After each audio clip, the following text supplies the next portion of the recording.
Dear student, today I will solve some numerical questions of value added method regarding net income. Question number 1, page number 4.100.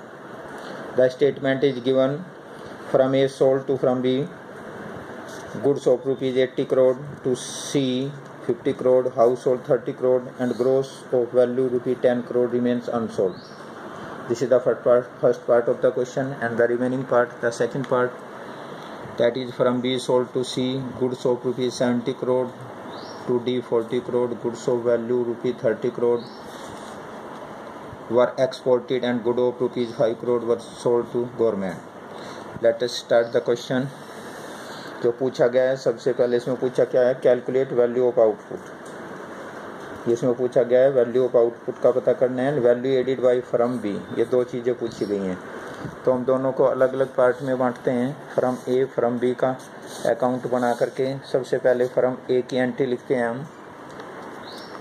यहाँ पर from ए के बारे में detail से लिखा है। From A sold to from B, A ने B को जो बेचा 80 crore. From A sold to C, A ने सी को बेचा 50 crore. From A sold to household को बेचा 30 करोड़। उसके बाद अनसोल्ड जो स्टॉक्स दैट रिमेन्स 10 करोड़ जो नहीं बेचा गया। ये तो हो गया ए का अकाउंट पूरा का पूरा। अब क्योंकि बी के बारे में पूछा है, क्वेश्चन बी के बारे में है, तो फ्रॉम बी का अकाउंट लेते हैं जैसा कि गिवन है। Firm B sold to C, B ने सी को 70 करोड़ का बेचा। Firm B sold to D, D firm को बेचा 40 करोड़। फ्रॉम बी एक्सपोर्टेड, विदेशों को भेजा 30 crore. Firm B sold to government, सरकार को बेचा 5 करोड़। अगर इन सब को हम टोटल कर देते हैं 70 + 40 + 30 + 5 दैट इज 145 करोड़। इसको बोला जाएगा वैल्यू ऑफ आउटपुट, उत्पाद का मूल्य। जितना हमने फ्रॉम बी ने जो टोटल बेचा वो 145 करोड़ का बेचा, that is known as the value of output. तो फ्रॉम बी की जो वैल्यू ऑफ आउटपुट पूछा गया था दैट इज 145 करोड़।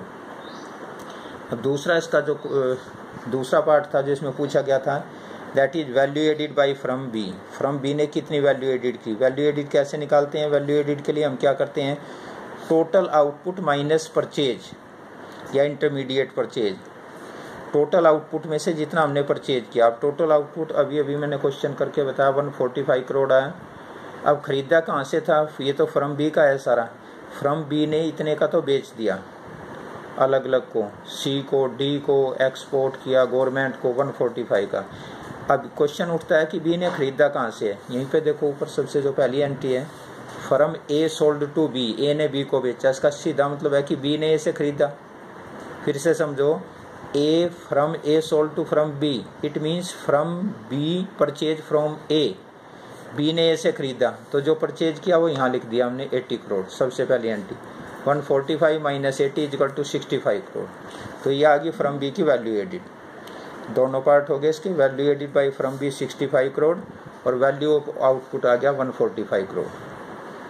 अब अगला जो क्वेश्चन है, क्वेश्चन नंबर 6, जो आमतौर से जो CBSE पेपर में पूछे गए हैं, पहले हम उन क्वेश्चंस को लेते हैं, उस पर ज़्यादा ध्यान देते हैं।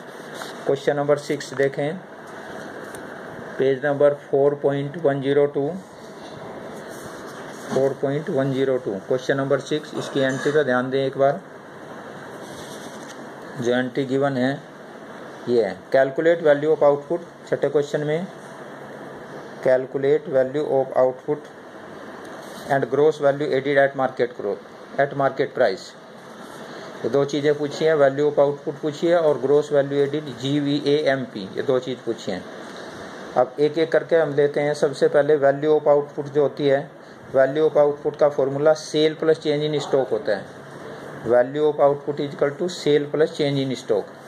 अब इस क्वेश्चन में जो चीज़ें दी हैं, सेल हमेशा क्या होती है, ये सेल अगर दे रखी है, इसने सेल ऑलरेडी गिवन है, यहाँ पर सेल के सामने लिखा है 10,000। Sale plus change in stock, change in stock का फॉर्मूला क्लोजिंग माइनस ओपनिंग होता है। क्लोजिंग 800, ओपनिंग 1000, तो 800 - 800 - 1000, 800 - 1000 यह आ जाएगा चेंज इन स्टॉक। तो sale plus change in stock ये होता है वैल्यू ऑफ आउटपुट। अब इस क्वेश्चन को करके देखते हैं।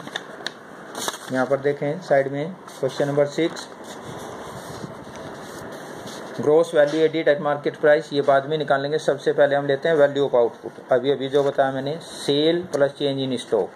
सेल गिवन है 10,000 सेल है, change in stock closing minus opening 800 minus 1000, 800 minus 1000, ये हो गया। इसमें से माइनस 200 आ गए, 1000 में से माइनस करेंगे 200 तो ये आ जाएगा 9,800 करोड़। ये आ गया वैल्यू ऑफ आउटपुट, उत्पाद का मूल्य।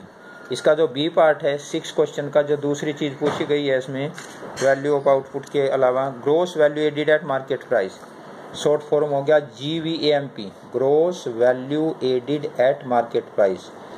इसकी short form gross value added at market price GVAMP, ये पूछा गया है। इसका formula, gross value added market price को हम GDPMP भी कह सकते हैं। इसका फॉर्मूला, ये फॉर्मूले याद करने पड़ेंगे तुम्हें सभी को। Sale plus change in stock, इन दोनों को जोड़ दें, वैल्यू ऑफ आउटपुट यानी कि total production minus purchase of raw material, ये GDPMP का फॉर्मूला है। GVAMP भी कह सकते हैं इसको, gross value added at market price या GDPMP। Sale plus change in stock minus purchase of raw material, या इसको इंटरमीडिएट गुड भी कह सकते हैं। ये सारा गिवन है। GVAMP आ गया 10,000 सेल ऑलरेडी गिवन है, चेंज इन स्टॉक अभी भी मैंने बताया था, क्लोजिंग माइनस ओपनिंग, ये क्लोजिंग 800 ओपनिंग 1000 ब्रैकेट में लिख दिया, minus purchase of raw material already given 6 question में, परचेज ऑफ मटेरियल ये 200 है, ये दे रखा है बुक में, बस वैल्यू पुट करिए हमने और क्वेश्चन सोल्व हो गया। GVAMP इक्वल टू 10,000 माइनस, अब इसमें से ये लेस करेंगे 200 आ गया, यहाँ आगे माइनस 200 था, माइनस माइनस के हो गई इकट्ठे 400, 10,000 माइनस 400 इक्वल टू 9,600, ये आ गया gross value added at market price. दूसरा पार्ट इसका मैंने शुरू में कर ही दिया, वैल्यू ऑफ आउटपुट अब ये भी बताया था मैंने, sale plus change in stock. Next question, 7वां क्वेश्चन जो है क्वेश्चन नंबर 7, इसी का जो CBSE बोर्ड में आए हैं, मैंने अभी बताया, सबसे पहले वे करने की कोशिश करेंगे, जो एनुअल पेपर में पूछे गए हैं तुम्हारे लिए। अब इसमें देखें एक तरफ से 7वें क्वेश्चन में क्या क्वेश्चन है हमारा, calculate intermediate consumption from the following data. निम्नांकित इंटरमीडिएट कंजप्शन ज्ञात करो। जो भी कुछ पूछा जाए, बीच में अगर कोई चीज़ पूछी गई है तो उसके लिए सबसे आसान तरीका है उसको x मान लो, बाकी की चीज़ अपने आप हो जाएंगी। पहले 7वें क्वेश्चन को लेते हैं हम। 7वें क्वेश्चन का मेन पार्ट, ये बी पार्ट था, ए पार्ट को लेते हैं सबसे ऊपरला, कैलकुलेट सेल। सेल की गणना करनी है हमें 7वें क्वेश्चन में, calculate sale from the following data. बिक्री के बारे में बताना है कि कितनी बिक्री हुई है, कितनी सेल हुई है। ये डाटा गिवन है, डाटा दे रखे हैं। Net value added at factor cost, net addition to stock जिसको चेंज इन स्टॉक कहते हैं, GST इनडायरेक्ट टैक्स जिसको बोला जाएगा GST, डेप्रिसिएशन, इंटरमीडिएट कंजप्शन और सब्सिडी। निकालना है हमें सेल, ये सारी चीज़ें गिवन है। तो इसके लिए क्या करेंगे, सबसे पहले जो एक एंट्री दी हुई है, पहली एंट्री जो दी है net value added at factor cost NVAFC, ये गिवन है। यहाँ से शुरू करते हैं क्वेश्चन को, 7वें क्वेश्चन को, net value added at factor cost. तो क्वेश्चन में अब शुरू करें हम, net value added at factor cost, NDPFC भी हम इसको कह सकते हैं, NDPFC या NVAFC एक ही बात है। Sale plus change in stock, ये फॉर्मूला अभी मैंने थोड़ी देर पहले बताया था, sale plus change in stock हो गया total value of output minus intermediate consumption, यहाँ तक आ गया हम GDPMP तक, माइनस डेप्रिसिएशन और माइनस NIT, ये इसका फॉर्मूला है। दोबारा से देख लें, sale plus change in stock minus intermediate consumption, NVAFC का फॉर्मूला है net value added at factor cost, cell plus change in stock minus intermediate consumption minus depreciation minus NIT। अब इसमें जो वैल्यू गिवन है वे लिख दें, जो मिसिंग है उसका x मान लें।